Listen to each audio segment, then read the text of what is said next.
Ciao a tutti, oggi preparo una torta salata con i finocchi e pasta brisée fatta in casa. Gli ingredienti sono scritti per esteso nell'info box sotto il video e nel blog. Vediamo di seguito come prepararla. Per prima cosa preparo la pasta brisée. Metto la farina nel mixer con il sale ed il burro freddo tagliato a pezzetti.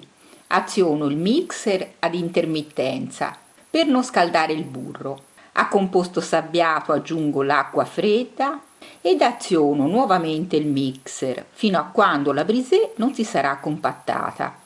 La metto sul piano di lavoro e senza lavorarla ulteriormente formo un panetto. Lo copro con pellicola alimentare e metto in frigorifero fino al momento dell'utilizzo.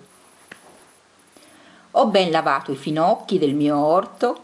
Li taglio finemente con un coltello dello spessore inferiore a mezzo centimetro. Metto la padella sul fuoco con l'olio extravergine di oliva e ci aggiungo i finocchi con del sale, del pepe e del timo fresco. Potete sostituire il timo con dell'aneto. Copro e faccio cuocere per circa 10 minuti, facendo assorbire tutto il liquido di vegetazione. In una terrina metto la ricotta, aggiungo l'uovo, il sale, il pepe, il timo fresco e il parmigiano e mescolo il tutto.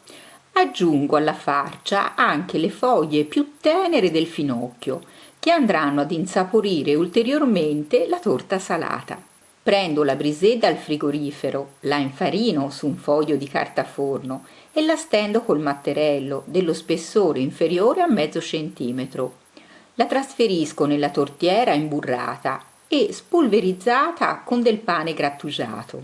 Ci dispongo la sfoglia e la faccio aderire, togliendo successivamente gli eccessi di impasto passandoci sopra col matterello.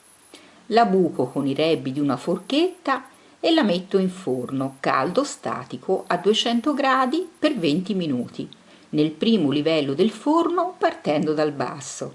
Il guscio di pasta brisée pronto la lascio freddare. Quando sarà fredda ci aggiungo del pane grattugiato, in seguito la farcia di ricotta e la livello bene.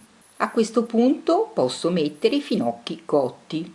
Aggiungo una spolverizzata di parmigiano reggiano, della mozzarella tagliata finemente e delle noci tritate grossolanamente. Posso infornare in forno caldo statico a 200 gradi per 25 minuti o fino a doratura. Ed ecco la torta pronta. Metto un po' di timo fresco e posso servire. Se la ricetta vi è piaciuta, pollice in su e condividetela sui social. Attivate le notifiche del canale per rimanere sempre aggiornati, oppure seguite la pagina Facebook e Instagram delle ricette di Terrore e Splendore. Un abbraccio a tutti, a presto!